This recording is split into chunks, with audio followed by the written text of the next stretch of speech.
Que feriez-vous si, après 25 ans de silence, votre fils unique vous invitait soudainement à passer Noël? C'est la question qui m'est venue à l'esprit lorsque j'ai vu le nom d'Antoine apparaître sur l'écran de mon téléphone ce matin de décembre à Paris. Je m'appelle Isabelle Moreau, j'ai 60 ans et je vis seule dans un petit appartement dans le quartier Montmartre à Paris. Ou du moins je l'ai fait, jusqu'à il y a 3 mois, lorsque ma vie a complètement changé. Mais commençons par le début, d'accord? Je n'ai jamais été une femme chanceuse en amour.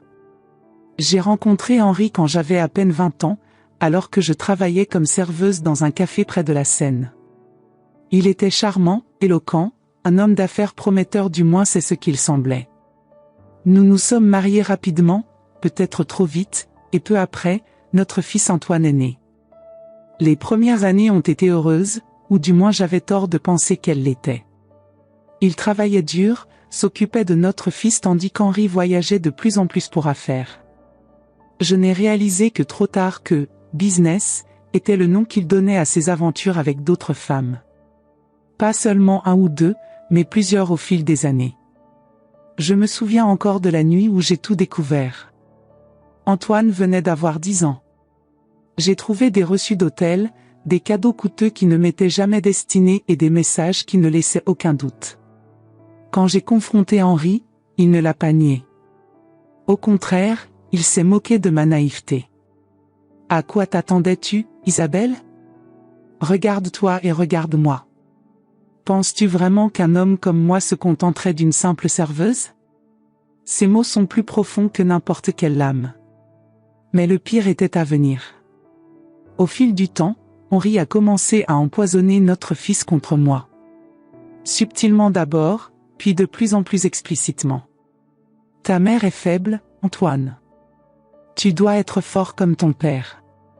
Elle ne comprend pas notre monde, mon fils. Les femmes comme elle ne comprennent pas les hommes ambitieux comme nous. » Et mon petit Antoine, qui me courait dans les bras quand je rentrais du travail, s'est mis à s'éloigner. Ses yeux, auparavant pleins d'amour, se mirent à me regarder avec la même froideur qu'il voyait dans les yeux de son père. Quand Antoine a 15 ans, Henri demande finalement le divorce. C'était rapide et brutal. Avec ses avocats coûteux et ses contacts influents, il a obtenu la garde de notre fils et m'a laissé pratiquement rien. Un petit appartement et une pension minime, c'est tout ce que j'ai eu. Le garçon reste avec moi, Isabelle. Qu'est-ce que tu lui proposes? Un avenir de serveuse? J'ai essayé de me battre, Dieu sait que j'ai essayé. Mais comment combattre quelqu'un qui connaissait tous les juges et qui avait l'argent nécessaire pour acheter n'importe quel témoin? Au tribunal, même des amis de longue date ne se souvenaient plus à quel point j'étais une bonne mère. La dernière fois que j'ai vu Antoine avant le grand silence, c'était le jour de ses 18 ans. J'ai économisé pendant des mois pour acheter une montre, rien de très cher, mais belle et élégante. Quand je le lui ai remis, j'ai vu un éclair de mon garçon en arrière, un bref moment de tendresse. Mais ensuite Henri est arrivé avec les clés d'une nouvelle voiture, une décapotable rutilante, et tout intérêt pour mon cadeau a disparu. « Merci, maman », dit-il en mettant la montre de côté sans même la sortir de la boîte. Et ce sont les derniers mots que j'ai entendus de lui pendant 25 longues années. J'ai envoyé des lettres, essayé d'appeler. Dans les premières années, j'obtenais des informations grâce à des connaissances communes. J'ai appris qu'Antoine était parti étudier le commerce à l'université, puis avait rejoint l'entreprise de son père. J'ai appris qu'il avait épousé une jeune femme de la haute société parisienne, qui avait 2 enfants, mes petits-enfants que je n'ai jamais rencontrés. Chaque Noël, il envoyait des cadeaux. Chaque anniversaire, une lettre. Il n'y a jamais eu de réponse. Juste du silence. Et au fil du temps, j'ai appris à vivre avec ce silence, même s'il n'a jamais cessé de me faire mal. Durant toutes ces années, j'ai continué à travailler comme serveuse, puis comme gérante d'un petit café. Il vivait modestement, mais dignement. J'ai appris à trouver de la joie dans les petites choses, la vue de Paris à l'aube, la gentillesse de mes clients réguliers, les pages d'un bon livre sur les nuits solitaires. Puis, il y a 3 mois, ma vie a encore basculé. Et c'est à ce moment-là que tout a commencé à changer. Vous êtes-vous déjà demandé ce que vous feriez si quelqu'un qui vous a abandonné pendant 25 ans réapparaissait soudainement dans votre vie? Je n'aurais jamais imaginé que mon histoire prendrait une tournure aussi extraordinaire. La suite changera complètement votre vision de la famille, du pardon et de la seconde chance. Si vous avez déjà ressenti la douleur de l'abandon ou si vous vous êtes demandé ce que ce serait de recommencer à 60 ans, restez avec moi. Je vous promets que ce que je vais partager dans les prochains instants peut transformer la façon dont vous percevez vos propres relations. La vie m'a appris que les plus grandes surprises surviennent quand on s'y attend le moins. Je n'ai jamais cru aux contes de fées. La vie m'a appris dès mon plus jeune âge que les miracles n'arrivent pas aux gens comme moi. Puis, par un après-midi pluvieux de septembre, j'ai reçu une lettre d'un cabinet d'avocats du centre de Paris. Je me souviens avoir regardé l'enveloppe avec scepticisme. Probablement des frais, pensais-je. Ou peut-être une autre tentative de mon ex-mari de réduire encore davantage la pension déjà insignifiante qu'il me versait. Quand j'ai ouvert l'enveloppe, j'ai dû m'asseoir. Les mots dansaient devant mes yeux, semblant irréels, comme s'ils appartenaient à quelqu'un d'autre, à une autre vie. C'est avec beaucoup de regret que nous vous informons du décès de Monsieur Bernard Lenoir. Selon son testament, vous avez été nommé unique héritier de ses biens. Bernard Lenoir. Ce nom a provoqué un tourbillon d'émotions. Un client du café où j'ai travaillé pendant la majeure partie de ma vie d'adulte. Un homme gentil, peu bavard, qui venait chaque matin, à 8 heures précises, commander un café et un croissant. Il laissait toujours un pourboire généreux, depuis 10 ans, il me demandait toujours de m'asseoir quelques minutes avec lui. Nous avons parlé de livres, de Paris, de la vie. Je n'ai jamais su grand-chose de lui, juste qu'il était veuf, n'avait pas d'enfant et travaillait dans les investissements. Parfois, il m'apportait un livre qui lui plaisait ou un petit souvenir de ses rares voyages. Rien qui signale la richesse ou l'ostentation. Je voudrais venir au bureau pour discuter des détails de l'héritage, indique la lettre, suivie d'une adresse dans l'élégant 8e arrondissement. Le lendemain, devant l'imposant immeuble de bureaux, j'ai failli abandonner. Que feriez-vous là? Il doit y avoir eu une erreur. Mais la curiosité était plus forte.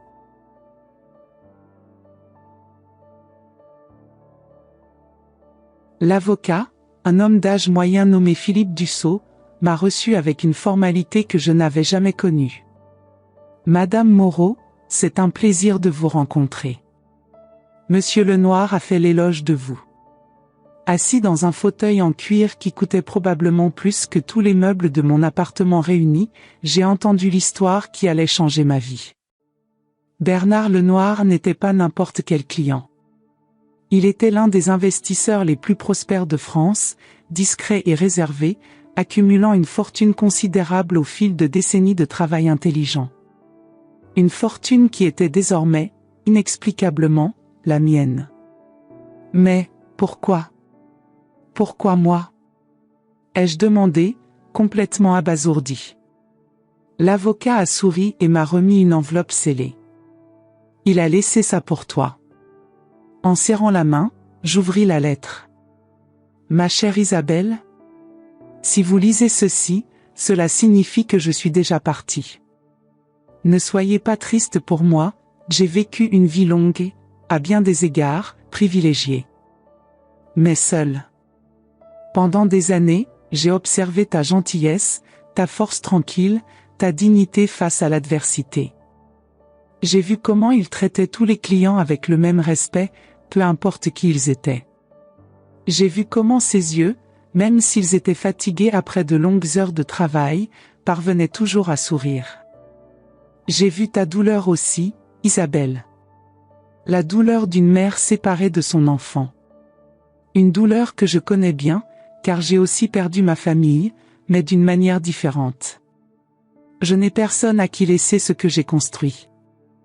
Et j'aimerais que vous, qui m'avez offert tant de matinées de compagnie sincère, ayez la chance de reconstruire votre vie, de réaliser des rêves que vous avez peut-être abandonnés depuis longtemps. Utilisez bien ce que je vous laisse. Et rappelez-vous, il n'est jamais trop tard pour recommencer. Avec affection, Bernard. Les larmes ont brouillé ma vision lorsque j'ai fini de lire. Monsieur Dussault s'éclaircit la gorge discrètement et entreprend de lui expliquer les détails techniques de l'héritage. Des chiffres qui semblaient irréels, des sommes que je n'aurais jamais imaginé être à ma portée. Propriété à Paris, Nice et Provence. Investissement dans des entreprises du monde entier. Compte bancaire suisse. Et un hôtel particulier au bord de la Seine, où Bernard a vécu ces dernières années. Tout est en ordre, Madame Moreau. Vous êtes maintenant une femme très riche. J'ai quitté le bureau sous le choc. J'ai marché sans but dans les rues de Paris, la ville que j'ai toujours aimée mais que je n'ai jamais pu apprécier pleinement. La ville qui s'ouvrait désormais à moi d'une manière que je n'aurais jamais imaginé possible. Au cours des semaines suivantes, ma vie s'est complètement transformée. J'ai démissionné de mon emploi au café, même si je veillais à ce que tous les employés reçoivent de généreuses primes. J'ai emménagé dans l'hôtel particulier de Bernard, un lieu élégant mais accueillant, avec une magnifique bibliothèque et des fenêtres qui encadraient la scène comme un tableau vivant. J'ai embauché une équipe pour m'aider à tout gérer, un majordome discret, une gentille femme de ménage, un chauffeur respectueux et un conseiller personnel qui m'a guidé dans le processus de compréhension et de gestion de mon nouveau patrimoine. J'ai commencé à mieux m'habiller, en allant dans des endroits que je ne connaissais auparavant que de loin. J'ai généreusement fait un don à des œuvres caritatives qui aidaient les femmes vulnérables. Et petit à petit, j'ai découvert une Isabelle que je ne connaissais pas, une femme qui savait faire des choix, qui pouvait respirer sans le poids constant des soucis financiers. J'ai gardé tout discret.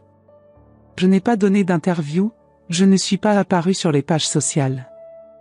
Même avec toute ma richesse, j'ai préservé l'intimité que j'ai toujours appréciée. Peu de gens étaient au courant du changement radical de ma situation financière. Ou du moins, c'est ce que je pensais. Jusqu'à ce matin de décembre où mon téléphone a sonné. Un numéro que je n'ai pas reconnu immédiatement. Et puis, une voix qui, même après 25 ans, serait impossible à ne pas reconnaître. Maman? C'est Antoine. Il y a des moments qui restent suspendus dans le temps. Des secondes qui semblent s'étirer, s'étendre comme pour tenter de contenir le poids des décennies. Le moment où j'ai entendu la voix de mon fils, après 25 ans de silence, en a été un. Maman? Tu es là? J'ai réalisé que j'étais devenu muet, le téléphone collé à mon oreille comme s'il s'agissait d'un objet précieux et fragile. Antoine, réussis-je finalement à dire, ma voix n'étant guère plus qu'un murmure. Oui, c'est moi.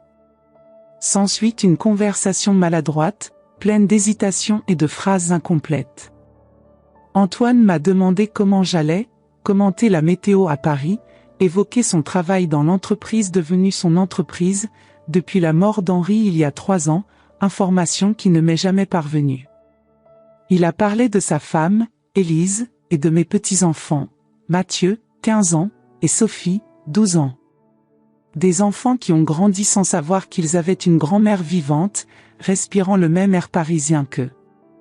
Maman, dit-il enfin, après ces préliminaires inconfortables, c'est pour ça que j'appelle. Nous organisons un Noël spécial cette année, chez nous à Neuilly. Toute la famille sera réunie. Et nous aimerions que tu viennes. Silence. Mon cœur battait si fort que j'étais sûr qu'il pouvait l'entendre à l'autre bout du fil. Antoine, après toutes ces années, pourquoi maintenant? Une autre pause. Je pouvais l'entendre respirer, le bruit des papiers déplacés. C'est Noël, maman. Il est temps de se retrouver en famille. Et on se rend compte. Je réalise que ça fait trop longtemps. Si simple? 25 ans de silence effacés par une phrase sur l'esprit de Noël? Quelque chose n'allait pas. Comment as-tu connu mon numéro? C'est nouveau, je ne l'ai que depuis 1 mois. Ah, vous savez comment ça se passe ces jours-ci. L'information est partout. Sa voix semblait évasive. Alors qu'en dis-tu? Pouvons-nous t'attendre pour le dîner de Noël? Je l'ai remercié, lui ai dit que j'y réfléchirais et j'ai promis de rappeler dans quelques jours. J'ai raccroché en me sentant étrangement vide. C'est Marie, ma conseillère personnelle, qui a mis des mots sur ce que je soupçonnais déjà. Madame, pardonnez-moi d'être franche, mais cela ressemble à une énorme coïncidence, n'est-ce pas? 25 ans sans contact et soudain, 3 mois après avoir hérité de la fortune de Monsieur Lenoir, votre fils réapparaît avec une invitation de Noël.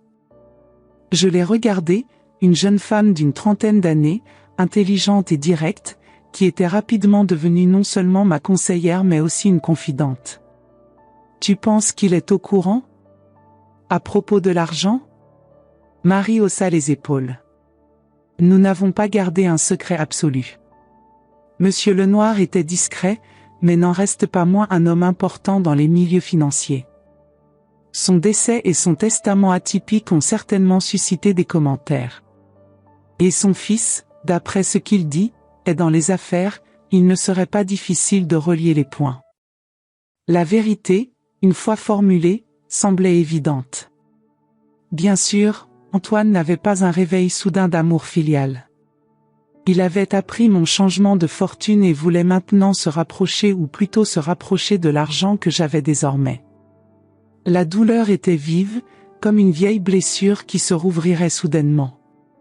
Pendant un bref instant idiot, je me suis permis de croire que je manquais peut-être à mon fils. Que les années auraient pu adoucir l'influence empoisonnée de son père. Peut-être, juste peut-être, que le lien entre la mère et le fils aurait pu résister au temps et à la distance. Mais non. C'était l'argent. Juste l'argent. J'ai passé des jours à débattre avec moi-même. Une partie de moi voulait décliner l'invitation, pour me protéger d'une nouvelle déception et d'une nouvelle douleur. Mais une autre partie, cette mère qui n'a jamais cessé d'exister en moi, avait envie de voir mon fils, de rencontrer mes petits-enfants, de ressentir, ne serait-ce qu'un instant, la chaleur d'une réunion de famille. C'est Jean, mon majordome, un homme de peu de mots mais d'une grande sagesse, qui m'a donné le recul dont j'avais besoin. Si vous me le permettez, madame, dit-il en versant mon thé, parfois les raisons pour lesquelles une porte s'ouvre importent moins que ce que nous pouvons faire une fois que nous la franchissons. Je l'ai regardé, intrigué. Le jeune seigneur s'intéresse peut-être à votre fortune maintenant. Mais une fois la porte ouverte, il y aura peut-être de la place pour davantage. Une semaine après l'appel d'Antoine, j'ai rappelé. J'ai accepté l'invitation pour Noël. Au cours des semaines suivantes, je sombrais dans une sorte de fièvre préparatoire. J'ai choisi des cadeaux pour Antoine, pour sa femme que je n'ai jamais rencontrée, et surtout pour mes petits-enfants. J'ai passé des heures à rechercher ce que les adolescents de leur âge pourraient aimer. J'ai commandé une nouvelle robe, élégante mais pas ostentatoire. J'ai fait et retravaillé mentalement ce que je dirais, comment je me comporterais. Marie me regardait avec un mélange d'inquiétude et d'admiration. Madame s'investit beaucoup dans cette rencontre, a-t-elle un jour commenté. C'est mon fils, Marie. Mes petits-enfants. La seule famille que j'ai. Elle hocha la tête, sans rien dire de plus, mais ses yeux transmettaient un message clair. Faites attention à votre cœur. Le réveillon de Noël est arrivé, froid et clair, avec un ciel étoilé comme on en voit rarement à Paris. Mon chauffeur, Laurent, m'a emmené à Neuilly, le quartier élégant de la banlieue parisienne où vivait Antoine avec sa famille. La maison était exactement comme je l'imaginais, grande, moderne, ostensiblement luxueuse. Le genre de résidence qui crie « réussite » à quiconque passe par là. Tellement différent du manoir de Bernard, avec son élégance sobre et son charme intemporel. Le cœur battant comme celui d'une adolescente lors de son premier rendez-vous, j'ai sonné à la porte. La porte m'a été ouverte par une jeune femme que j'ai immédiatement reconnue comme étant Sophie, ma petite fille. Il avait les yeux d'Antoine quand il était enfant, et quelque chose dans son sourire me rappelait moi-même il y a des décennies. « Bonjour », dit-elle, polie mais réservée. « Tu dois être Isabelle. »« Je m'appelle Sophie. »« Isabelle. » Pas grand-mère, ni même grand-mère. Juste Isabelle. Un rappel subtil que pour cette fille, je n'étais qu'un étranger. J'ai avalé la boule dans ma gorge et j'ai souri. Bonjour Sophie. C'est un plaisir de vous rencontrer enfin. Elle m'a conduit dans le salon, où attendait le reste de la famille. Antoine, plus âgé, plus semblable à Henri qu'il ne l'avait jamais été, Élise, élégante et froide, avec un sourire qui n'atteignait pas ses yeux, et Mathieu, grand pour ses 15 ans, avec un air d'ennui étudié que seuls les adolescents peuvent cultiver. « Mère, dit Antoine en se levant pour me saluer. Je suis content que tu aies pu y arriver. » Un câlin rapide et formel, sans chaleur. Aucune émotion de revoir sa mère après si longtemps. Aucune excuse pour les années de silence. Ce fut le début d'une des nuits les plus longues et les plus étranges de ma vie. Le dîner de Noël chez Antoine fut une leçon d'apparence. Tout était impeccable, la décoration sophistiquée, le menu élaboré préparé par un chef privé, les vins chers, la musique d'ambiance parfaitement calibrée. Une famille heureuse et prospère célébrant la date la plus importante de l'année. Sauf que nous n'étions pas une famille. Nous étions des étrangers essayant de naviguer dans un champ de mines d'attente tacite et de ressentiment silencieux. La conversation s'est déroulée superficiellement, sur des sujets sûrs, la météo, les dernières expositions à Paris, les projets de voyage pour l'année prochaine. Élise, ma belle-fille, visiblement mal à l'aise avec ma présence, s'adressait presque exclusivement à son mari ou à ses enfants, s'adressant rarement à moi directement. Sophie, aussi curieuse que soient les enfants de son âge, me posait parfois des questions, où j'habitais, si j'avais des animaux de compagnie, quels livres j'aimais lire. Mathieu, quant à lui, est resté dans son univers d'adolescent, interagissant davantage avec son téléphone portable qu'avec les personnes présentes. C'est au dessert une bûche de Noël élaborée ornée de figurines en sucre qu'Antoine a finalement abordé le sujet qui était évidemment le motif de l'invitation. « Alors, maman, commença-t-il en se versant plus de vin, j'ai entendu dire que ta situation avait changé récemment. Que tu vis bien maintenant. » J'ai senti tous les regards tournés vers moi. Même Mathieu a rangé son téléphone portable. « Oui, répondis-je simplement. J'ai eu un changement de fortune inattendu. » Antoine sourit, un sourire que je reconnaissais bien, le même sourire calculateur qu'Henri avait arboré lorsqu'il s'apprêtait à conclure une affaire avantageuse. Un héritage, n'est-ce pas? D'un client de café. Un homme sans famille qui a décidé de tout vous léguer. Assez extraordinaire. Bernard était un ami, répondis-je en gardant ma voix calme. Et oui, c'était extraordinaire.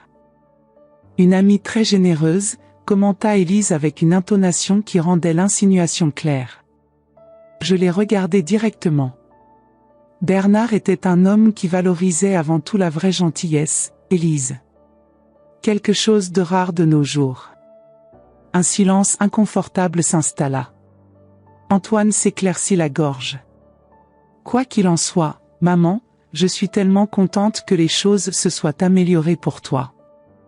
Et en fait, cela nous a fait penser, à la famille, à la reconnexion. Après 25 ans? Les mots s'échappèrent avant qu'il puisse les arrêter. Antoine eut la décence de paraître gêné. Oui, eh bien, le temps passe, des choses arrivent. Mais la famille, c'est la famille, n'est-ce pas? Le sang est plus épais que l'eau, comme on dit. Le sang est plus épais que l'eau, répétai-je lentement. Intéressant comment tu t'en souviens maintenant.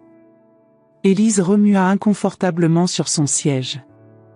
Les enfants regardaient, sentant la tension monter. Écoute, maman, continua Antoine en se penchant en avant, soyons honnêtes. J'ai fait des erreurs. J'ai trop laissé papa influencer mes décisions quand j'étais jeune. Mais maintenant je suis un homme adulte, avec ma propre famille. Et je veux réparer ces erreurs. Une partie de moi voulait le croire. Désespérément. C'était ce dont je rêvais depuis des années, mon fils reconnaissant les erreurs de son passé et cherchant la réconciliation. Mais une autre partie, celle qui a péniblement appris à reconnaître la vérité derrière ces jolis mots, savait qu'il y avait plus. Et comment comptez-vous corriger ces erreurs, Antoine ? Il échangea un rapide regard avec Élise avant de poursuivre. Eh bien, pour commencer, nous aimerions la voir plus souvent. La ramener dans la famille. Les enfants devraient connaître leur grand-mère, n'est-ce pas ? Sophie hocha timidement la tête. Mathieu haussa les épaules, reportant son attention sur son téléphone portable.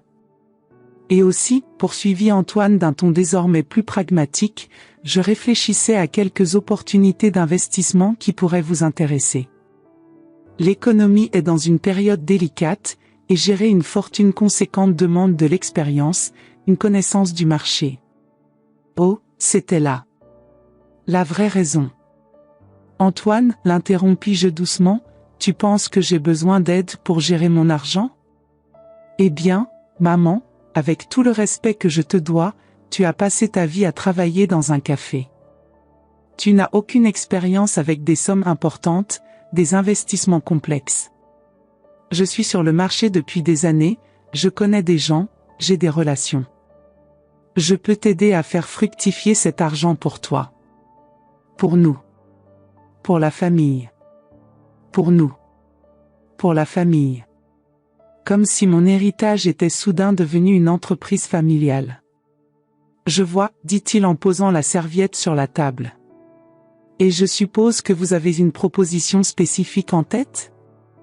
Le visage d'Antoine s'éclaira, pensant que j'étais intéressé. Il commence à parler d'un nouveau projet immobilier que son entreprise est en train de développer, une opportunité unique, un rendement garanti, un partenariat familial. J'écoutais en silence, observant non seulement ses paroles, mais aussi l'empressement dans ses yeux, la façon dont Élise hochait la tête en signe d'approbation, comme si l'argent était déjà entre ses mains. J'ai aussi vu à quel point Sophie avait l'air mal à l'aise, alternant son regard entre moi et ses parents. Et comment Mathieu, derrière une façade d'indifférence adolescente, observait tout avec des yeux rusés et quelque peu cyniques. Quand Antoine a enfin terminé sa présentation, je lui ai posé une seule question. Et si je n'avais rien hérité de Bernard ?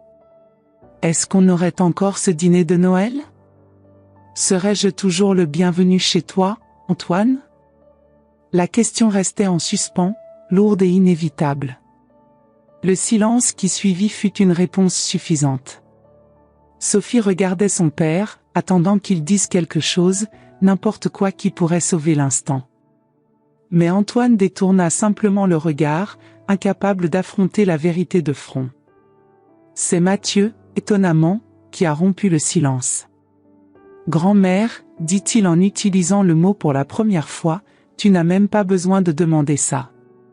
La réponse est évidente, n'est-ce pas ? Honnêteté adolescente, brute et non filtrée. » Mathieu, gronda Élise, choquée. Mais le garçon haussa les épaules. Quoi ? Nous y pensons tous. Papa n'a jamais parlé d'elle jusqu'à il y a quelques semaines, lorsqu'il a découvert pour l'argent. Soudain, elle fait partie de la famille ? S'il vous plaît. Antoine devint rouge de colère et de gêne. Ça suffit, Mathieu. Va dans ta chambre. Avec plaisir, répondit le garçon en se levant. Mais avant de partir, il m'a regardé. Désolé, grand-mère. Il n'y a rien de personnel contre toi. C'est juste, eh bien, les choses sont comme ça dans cette famille. Et sur ce, il partit, laissant un silence encore plus dense. Je me suis levé aussi. Je pense qu'il est temps d'y aller. Maman, s'il te plaît, commença Antoine, Mathieu n'est qu'un adolescent, il ne comprend pas. Au contraire, l'interrompis-je. Je pense qu'il comprend parfaitement. Les enfants voient souvent la vérité plus clairement que nous, les adultes. Sophie se leva également. Je vais chercher ton manteau, grand-mère. Pour la deuxième fois cette nuit-là, le mot « grand-mère » m'a réchauffé le cœur. Je lui ai souri, reconnaissant pour la petite gentillesse. Pendant que nous attendions à l'entrée, Sophie me regardait avec une expression qui semblait très mature pour ses 12 ans. « Je suis désolée pour tout ça », dit-elle à voix basse. « Mathieu a raison, tu sais. Il n'avait jamais parlé de toi auparavant. Nous ne savions même pas que nous avions une grand-mère vivante jusqu'à ce que papa découvre pour ton argent. » J'ai tendu la main et touché doucement son visage. « Ce n'est pas ta faute, chérie. Puis-je te rendre visite un jour? Voir ta maison ?» La question, si simple et directe, m'a pris au dépourvu. « Bien sûr que oui, Sophie. J'adorerais. » Antoine et Élise apparaissent alors, s'excusant abondamment du comportement de Mathieu, insistant pour que je reste plus longtemps, pour qu'un malentendu ne gâche pas notre réunion de famille. Mais la vérité était déjà exposée, brute et indéniable. Il n'y avait plus rien à dire. « Joyeux Noël, Antoine », dis-je en regardant mon fils dans les yeux. « Malgré tout, je suis contente de vous avoir revu. D'avoir rencontré vos enfants. » Sur le chemin du retour, seul sur la banquette arrière de la voiture, j'ai finalement laissé couler mes larmes. Ce n'étaient pas seulement des larmes de tristesse, mais aussi de soulagement. La vérité, aussi douloureuse soit-elle, était libératrice. Laurent, toujours discret, roulait en silence. Paris la nuit défilait devant la fenêtre, beau et indifférent au drame humain qui venait de se dérouler. En arrivant au manoir, je trouvai Marie qui attendait, malgré l'heure tardive. Une tasse de thé chaud déjà infusée, un feu doux dans la cheminée de la bibliothèque. Je n'avais pas besoin de dire quoi que ce soit, elle a tout vu sur mon visage. « Oh, madame », fut tout ce qu'il dit en s'asseyant à côté de moi. Il voulait juste l'argent, Marie. C'est tout. Elle hocha la tête, sans surprise. Et maintenant? J'ai regardé le feu en réfléchissant à la question. Et maintenant? Que fait une mère lorsqu'elle accepte enfin que le fils qu'elle aimait tant est devenu un homme qu'elle reconnaît à peine? Tu sais, Marie, dit-il enfin, pendant 25 ans, j'ai vécu dans l'espoir. L'espoir qu'un jour Antoine frapperait à ma porte, plein de remords. Qu'il me dirait que je lui manquais, qu'il m'aimait, qu'il voulait que sa mère revienne dans sa vie. C'était un beau rêve, celui qui m'a permis de traverser les jours les plus durs. J'ai pris une gorgée de thé, sentant sa chaleur se répandre en moi. Mais maintenant je vois que ce rêve était basé sur une illusion. Le garçon que j'aimais, qui me tenait la main pour traverser la rue, qui me dessinait des images à coller sur le réfrigérateur, ce garçon n'existe plus. Et peut-être n'a-t-il jamais existé de la manière dont je l'ai gardé dans ma mémoire. Marie écoutait en silence, respectant mon moment de révélation. Ce que je vais faire maintenant, c'est vivre, Marie. Vivre avec la vérité, aussi douloureuse soit-elle. Parce que la vérité, au moins, est réelle. Et on ne peut construire quelque chose de vrai qu'à partir de ce qui est réel. J'ai peu dormi cette nuit-là, revivant au lit les scènes du dîner, les paroles d'Antoine, le regard cynique de Mathieu, la douceur hésitante de Sophie. Au moment où le soleil s'est levé, baignant ma chambre d'une pâle lumière hivernale, j'avais pris ma décision. J'ai passé les jours suivants à rencontrer des avocats, à restructurer mon testament, à organiser mon patrimoine. La fortune de Bernard, qui m'était venue comme un cadeau d'amitié inattendu, serait traitée dans le même esprit, un outil pour créer de véritables liens et non pour alimenter l'avidité. Une semaine après Noël, j'ai reçu une visite surprise. On sonna à la porte et j'en vins m'informer que Sophie était à la porte. « Sophie ?» ai-je demandé, surpris. « Seule ? » ?»« Oui, madame. Vous avez dit que vous aviez pris le métro ici. Une fille de 12 ans empruntant seule le métro parisien pour me voir ? » Cela en révélait autant sur sa détermination que sur la négligence de ses parents. Elle attendait à l'entrée, maladroite dans son manteau trop grand, portant un petit sac à dos. Quand il m'a vue, il a souri timidement. Salut, grand-mère. J'espère que cela ne vous dérange pas que je sois venu à l'improviste. Bien sûr que non, chérie, répondis-je en l'invitant à entrer. Je suis très heureux de te voir. Je l'ai emmené à la bibliothèque, où nous avons passé l'après-midi à discuter, à boire du chocolat chaud et à manger les biscuits que la cuisinière avait préparés à la hâte lorsqu'elle a appris la visite. Sophie était curieuse, intelligente, pleine de questions sur ma vie, sur Bernard, sur la maison. Papa était furieux après ton départ, a-t-elle finalement avoué. Il a dit que vous étiez ingrat, que vous aviez rejeté la main qu'il vous tendait. Mathieu lui a ri au nez, et ils se sont bien battus. J'ai hoché la tête, sans surprise. Et que penses-tu de tout ça, Sophie? Elle réfléchit un instant, les yeux fixés sur la tasse de chocolat. Je ne pense pas que papa te connaisse.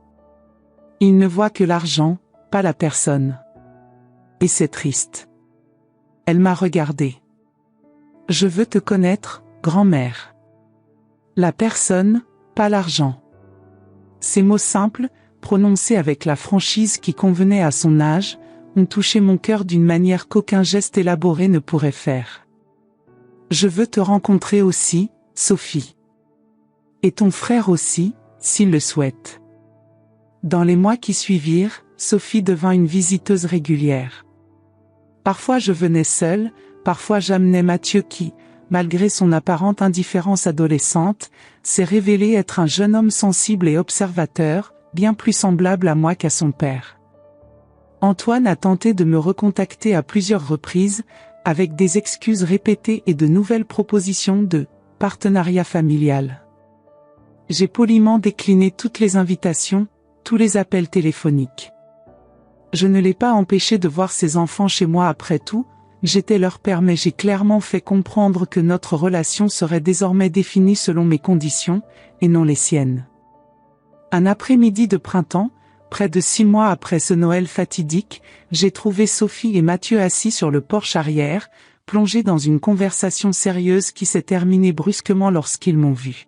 « Que faites-vous tous les deux » ai-je demandé en plaisantant, en plaçant un plateau de limonade et de biscuits entre eux. Ils échangèrent des regards complices avant que Mathieu ne parle. Grand-mère, Sophie et moi parlions. Nous savons que vous avez aidé beaucoup de gens avec votre fondation. La fondation Bernard Lenoir, que j'avais créée pour honorer la mémoire de mon bienfaiteur, avait pour objectif d'aider les femmes vulnérables à reconstruire leur vie, notamment les mères célibataires et les femmes âgées seules. Oui, c'est un travail dont je suis très fier, répondis-je, curieux de savoir où allait la conversation. Eh bien, poursuivit Sophie, nous avons une idée pour agrandir la fondation. Un projet spécial. Ils ont expliqué leur proposition, un programme qui mettrait en relation des personnes âgées seules avec des enfants et des adolescents sans grands-parents présents dans leur vie. Un espace où l'expérience et la jeunesse pourraient se rencontrer et s'enrichir mutuellement. Cela pourrait s'appeler « Les ponts du temps », a déclaré Sophie avec enthousiasme. Parce que c'est ce que sont les grands-parents, n'est-ce pas? Des ponts qui nous relient au passé, aux histoires qui nous ont précédés.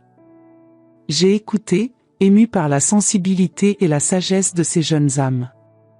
C'est une merveilleuse idée, répondis-je. Et souhaitez-vous participer à la mise en œuvre? En fait, dit Mathieu avec un sérieux qui contrastait avec ses sourires ironiques habituels, nous voulions vous demander la permission de le diriger. Ce serait notre projet. Quelque chose que nous pourrions construire ensemble, nous trois. J'ai regardé mes petits-enfants, ces jeunes que je connaissais à peine il y a quelques mois et qui étaient désormais si profondément liés dans mon cœur et j'ai ressenti une vague de gratitude si intense qu'elle m'a presque coupé le souffle. Ce serait un honneur, répondis-je simplement. Ce soir-là, seul dans ma chambre, j'ai récupéré la photo d'Antoine enfant que je gardais toujours sur ma table de chevet. J'ai longtemps regardé ce visage innocent, ces yeux qui me regardaient autrefois avec un amour pur et inconditionnel. Peut-être un jour, ai-je murmuré à la photo. Peut-être qu'un jour tu retrouveras ton chemin. Pas vers mon argent, mais vers mon cœur. J'ai gardé la photo dans le tiroir sans la jeter, mais sans lui donner non plus la place centrale qu'elle occupait depuis si longtemps. Il était temps de regarder en avant, pas en arrière. 1 an après ce Noël révélateur, ma vie a été transformée d'une manière que je n'aurais jamais pu imaginer. La Fondation Bernard Lenoir a prospéré, le projet, Pont du Temps, devenant son programme le plus réussi et le plus reconnu. Sophie et Mathieu ont gagné en confiance et en maturité, découvrant le pouvoir de faire une différence dans la vie des autres. Antoine restait distant, toujours incapable de voir au-delà de sa cupidité et de son orgueil blessé. Élise a finalement demandé le divorce, fatiguée d'un mariage qui, comme je l'ai découvert grâce à ses petits-enfants, avait été aussi vide d'affection que Henri et moi. Quant à moi, j'ai trouvé une paix que je n'avais pas connue depuis des décennies. Non pas la paix de l'ignorance ou de l'illusion, mais la paix qui vient du fait d'affronter la vérité, aussi douloureuse soit-elle, et de construire à partir d'elle quelque chose de nouveau et d'authentique. Lors de mes promenades matinales dans le jardin du manoir, je pense souvent à Bernard Lenoir, l'homme discret qui venait chaque matin prendre un café dans mon établissement. A-t-il imaginé, en me laissant sa fortune, toutes les vies qu'elle toucherait? Ne voyait-il pas en moi seulement une femme gentille qui lui servait du café, mais quelqu'un capable de transformer les ressources matérielles en véritables relations humaines? J'aime le penser. D'une manière ou d'une autre, il savait que son héritage serait en sécurité entre mes mains. Que votre argent, au lieu de créer davantage d'isolement et d'avidité comme cela arrive si souvent, servirait à construire des ponts entre les gens, les générations et les cœurs. Et mon fils? La porte reste ouverte. Non pas pour des manipulations ou des tentatives d'exploitation, mais pour d'éventuelles retrouvailles basées sur la vérité et le respect mutuel. Si un jour il franchit cette porte avec des intentions sincères, il trouvera une mère prête à l'accueillir non pas avec une naïveté aveugle, mais avec un amour mûr qui connaît à la fois la joie et la douleur d'aimer vraiment. Car j'ai appris ces dernières années que la véritable valeur de tout héritage ne réside pas dans l'argent ou la propriété, mais dans les liens humains qu'il nous permet de créer et d'entretenir. Qu'en fin de compte, ce sont ces liens fragiles, imparfaits, parfois douloureux, mais infiniment précieux qui constituent notre véritable richesse.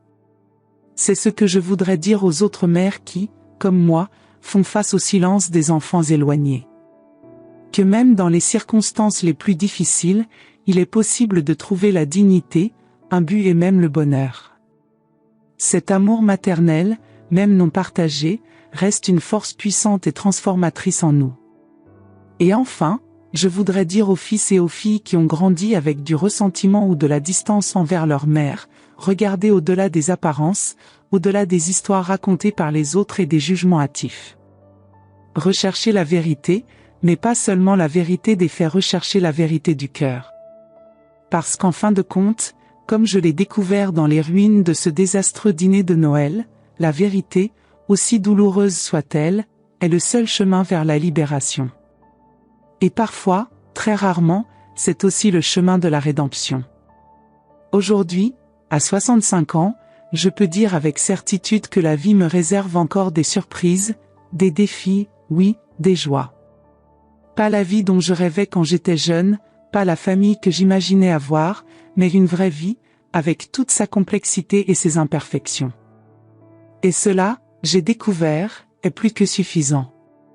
C'est effectivement extraordinaire. À 65 ans, j'ai découvert que les blessures les plus profondes peuvent devenir des portails vers une nouvelle vie. Quand mon fils a fermé la porte de son cœur, j'ai cru que mon histoire était terminée. Mais non, ça a juste commencé d'une manière que je n'aurais jamais imaginée. Le silence de 25 ans m'a appris que parfois il faut tout perdre pour trouver qui l'on est vraiment. Si mon histoire a touché votre âme, arrêtez-vous un instant. Réfléchissez, combien de portes avez-vous laissé fermer par fierté? Combien d'appels téléphoniques n'avez-vous pas passés par peur? La vie est trop courte pour vivre dans le regret. Partagez dans les commentaires quel moment de ce voyage a reflété votre propre vie. Et s'il vous plaît, appuyez sur le bouton d'abonnement. Chaque nouvel abonnement à cette chaîne est comme une bougie allumée dans l'obscurité de ma solitude, me rappelant que nos histoires, lorsqu'elles sont partagées, peuvent guérir des cœurs dont nous ne savons même pas qu'ils souffrent. Jusqu'à notre prochaine rencontre, ou encore une fois, à notre âge, nous oserons recommencer ensemble.